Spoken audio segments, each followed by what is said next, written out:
Welcome to day 25 of our study through the Bible in community here on YouTube. And we're going to be talking about Genesis 20 today. And so, if you want to go back to day 1 of our study, you can find the link in the cards and in the description down below. And just look for the playlist Study Through the Bible. This is People of the Free Gift, where we ground believers in their identity in Christ and equip them to reach those caught in religion. And if you're new to the channel, go ahead and click that subscribe button so you don't miss any future content studying through the Bible in community here on YouTube.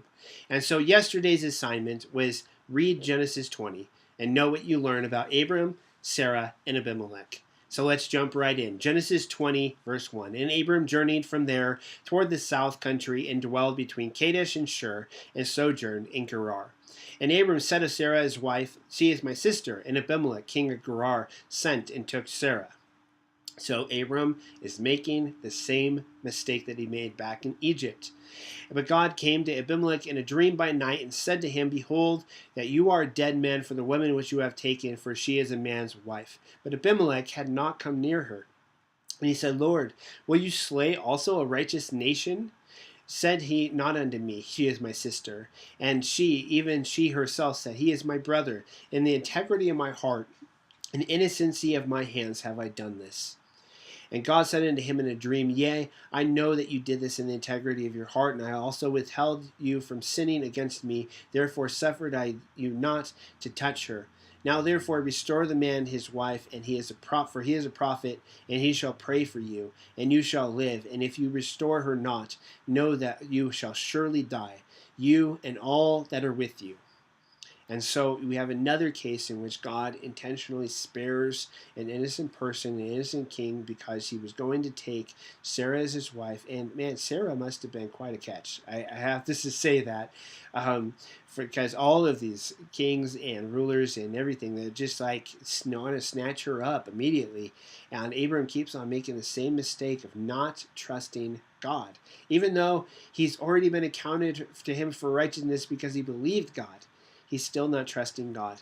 And so he does this, and God spares Sarah, he spares Abimelech, he spares Abraham ultimately. And therefore Abimelech rose early in the morning and called all his servants and told all these things in their ears, and the men were sore afraid. Then Abimelech called Abraham, said unto him, "Why have you done this unto me? And why have you offended me? And thou hast brought on me and my kingdom a great sin, and thou hast done deeds unto me that ought not to be done." And Abimelech said unto Abraham, What did you see that you have done this thing? And Abraham said, "Because I thought, surely the fear of God is not in this place, and they will slay me for my wife's sake. And yet indeed she is my sister, she is the daughter of my father, but not the daughter of my mother, and she became my wife. And it came to pass, when God caused me to wander from my father's house, that I said unto her, This is thy kindness, which you shall show unto me at every place whither we shall come. Say of me, he is my brother." And Abimelech took sheep and oxen and men servants and women servants, and gave them unto Abram, and restored him Sarah his wife. And Abimelech said, "Behold, my land is before you, dwell where it pleases you." And to Sarah he said, "Behold, I have given your brother 1,000 pieces of silver. Behold, he is unto thee a covering of the eyes, unto all that were with you, and with all other." Thus she was reproved. And Abraham prayed unto God, and God healed Abimelech and his wife and his maidservants, and they bare children. For the Lord had fast closed up all the wombs of the house of Abimelech because of Sarah, Abram's wife. So this is another interesting adventure. And so God reproves an evil king who was willing to take just a random woman he wanted to, which was within his power to do so. It was really Abram's fault, but God keeps him from doing anything. He makes the right decision. And Abraham is once again reproved. Sarah is reproved for participating in this. But we do learn the insight that Sarah is Abraham's sister, but not of both parents, just of the one.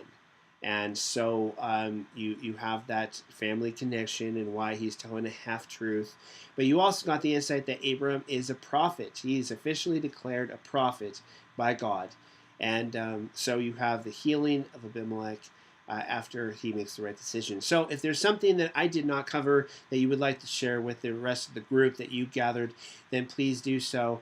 And if there's a question that I did not answer, then please ask that in the questions in the comments down below. I'll be choosing some of those for the weekly Q&A session at the end of the week.